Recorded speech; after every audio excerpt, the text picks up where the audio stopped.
Have you ever wondered how those classic soul bass lines got their warm, smooth groove?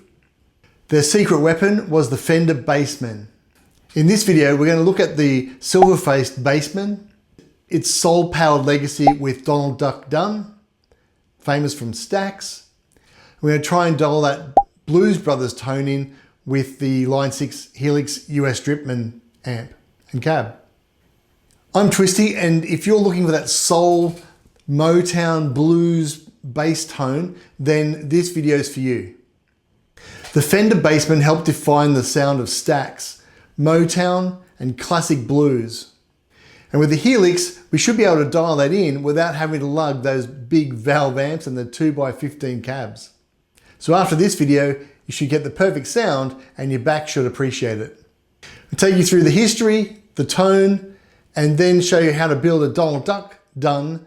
And then I'll take you through the history and the tone, and then we'll try and build a Donald Duck Dunn type tone to get lost.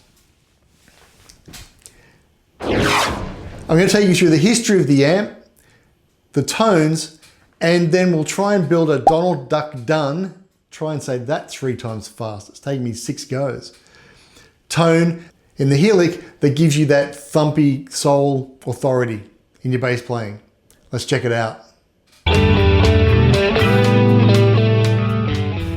So here's the deal. You want that old school warmth without getting muddy. You're using a modeling system like a Quad Cortex or the Line 6 Helix, but you just don't know how to dial in that vintage tone. And let's be real, trying to find that clean but fat tone like Donald Duck Dunn and Otis Redding tracked is trickier than it looks. Most people usually over EQ trying to get that tone, but the Silverface Bassman, or in the Helix's case, the US Dripman bass amp, is perfect to get this sound. So let's walk through how and why. Fender released the Fender Silverface Bassman in 1967 as a 50-watt valve head. When CBS took over Fender, they changed the existing black face AB165 circuited Bassman amps, and they introduced the new Drip Edge Silverface amps. These were introduced with an aluminium fascia around the control panel and a thin aluminium trip around the edge to hold the cloth on, which gave it that drip look. Hence the name Dripman when you're looking at the Helix. Fender through CBS continued to evolve the amp over time, but the 50-watt version remained their primary release until around 1972 when they started to release additional models. The amp had 2 6LGC tubes in the preamp, which had 2 channels, a normal channel with a bright switch and a bass channel with a deep switch to roll off some of the highs.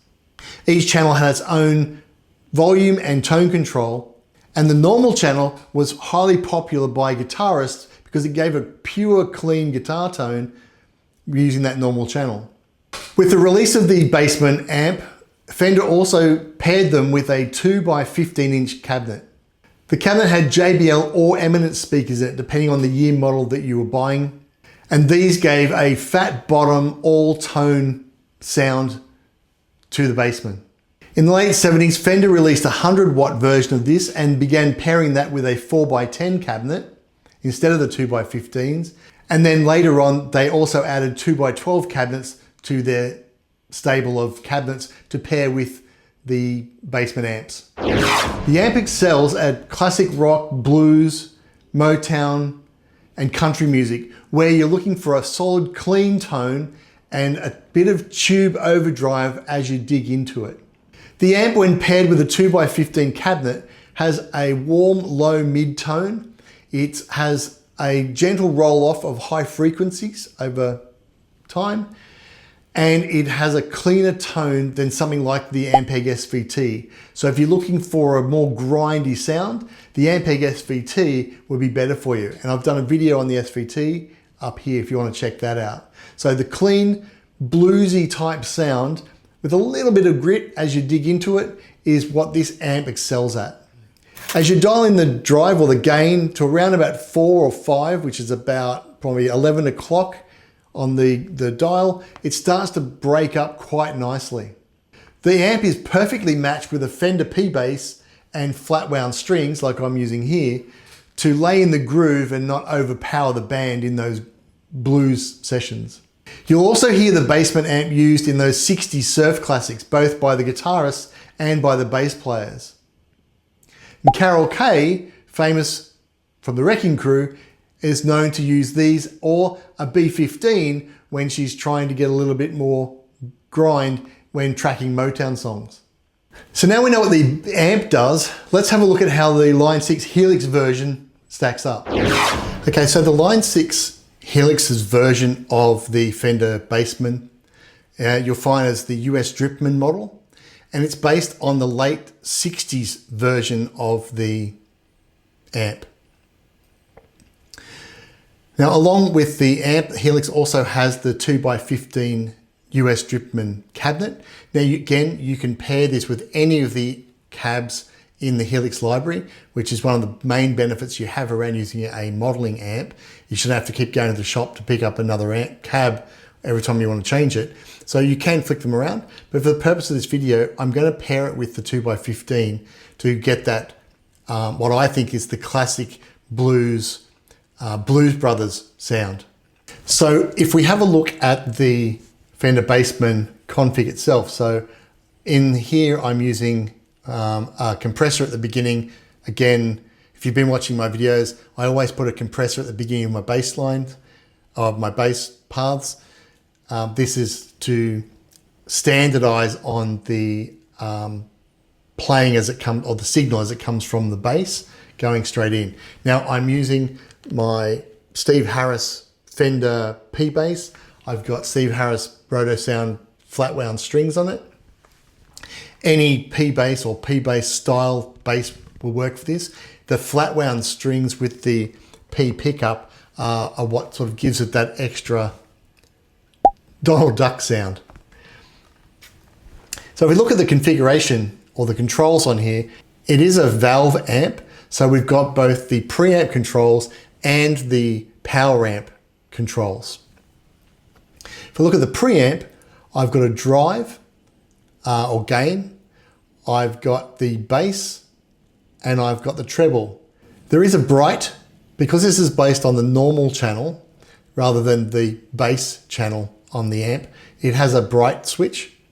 Now, as a bass player, I'm going to leave that bright switch off, but if you're using this as a guitarist, then you may want to put that bright on to give you a bit more sparkle in the top end. Again, as a bass player, you can play around with that, but for the sound I'm looking for at the moment, I'm going to leave that off. The channel volume, remember the channel volume gives me the volume of the amp block. It doesn't give me a tone change. The tone change comes from the master volume, and the master volume is effectively the gain control for the power stage of the amp. So the preamp gets the drive or the gain, and the power stage gets the master volume. The other one there, sag, hum, ripple, bias, etc. I'm going to leave fairly standard. The ones I usually pick out are sag. If you want to get a little bit more tube compression type sound out of the master volume, then you'd adjust the sag. Whereas hum gives you that sort of electrical cyclical hum sound to make the amp sound a bit more realistic. For recording, you'd probably leave it off. For live, or actually for recording, you might want it for some authentic tone. For live, I wouldn't bother with it. Either leave it as it comes or just drop it to 0. With the cab, I've picked the Fender US Dripman 2x15 cab. I'm using a 4-to-1 dynamic mic. This is a fairly standard recording microphone for bass guitars. It gives sort of an all-round sound. I'm putting it on the cab edge to get a bit of cone and a bit of speaker. So it's not too bright, but it's not too woofy. And I'm bringing the mic back about 3 inches. Now I'm doing that to get a little bit more of that room sound that the mic would have picked up. A bit like putting a bit of reverb on. without going the full way of putting reverb. Now, if I was playing live, I would normally put this flush at 1 inch because the room itself or the environment I'm playing is going to give you that sound by itself. So I want a more flush recording of the sound. But in this case, I'm recording, so I'm going to have that little bit pushed back and give that more speaker sound coming through air. I've got it angled as flush to get the full microphone intake, and then I'm putting a low cut at 45 to get out of the way of the kick drum and get rid of some of the unwanted muddiness. And I'm putting a high cut around 5 kilohertz because anything above that's sort of white noise to a bass player anyway. To balance it on this particular patch, I've increased the level of the volume of that speaker by about 1.7, but overall, most of this is pretty flat. So if I listen to this in a clean mode, I've dropped the drive back to 1.6 and I've compensated with the channel volume. I'm not the bass, everything is pretty well in middle. I pumped the bass a little bit. I've dropped the drive back. So if you listen to the drive here, it's clean, but if I dig in, there's just a little bit of raspiness there as you dig. If I pump that up to about 3,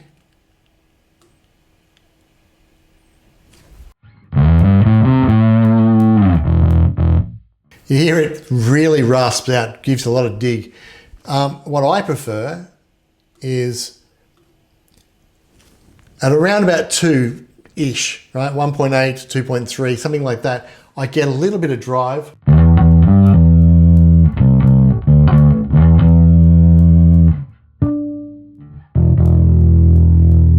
You hear that's a bit of drive, so as I dig, it cuts through. That bit of overdrive gives you that cut through on the guitars and some of the overall band sound. If you've watched the Blues Brothers or you've had much to do with a lot of blues, I haven't, but I've watched the Blues Brothers a few times, then you'll notice that the horn section gets a lot of noise out of there. So again, a bit of rasp on the bass gets you the cut through on the horns and over the guitars. But when I put it in against the backing track, where I'm attempting to be Donald Duck Dunn without the hair and the pipe, then you'll hear that it just blends nicely in there. So that's it. It's a pretty simple bass amp. Bass, mid, treble, bit of drive. The cabinets, again, pretty simple. So let's go and see how I do with the Donald Duck Dunn Blues Brothers tone.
Well, that's the magic of the Fender Bassman. Simple, soulful, supportive tone. Hopefully I've done the Blues Brothers proud. If not, don't send hate mail, just put in the comments below how you think I should improve. It's the amp that Donald Duck Dunn used to glue the Blues Brothers together with that groove, make Stax what it is, and make himself the legend that he was. I think his playing also had something to do with that, but for this video, it was the Bassman that made it for him. If you want to bring that blues legacy to your playing, then try out the US Dripman on the Helix or the equivalent on any of your other modeling amps. I'm pretty sure most of them have got an equivalent of the Fender Bassman. It's an iconic amp and it's great for that groove. If you're enjoying these videos, please like and subscribe. And if you haven't seen it, check this one out on the Ampegs. Catch up.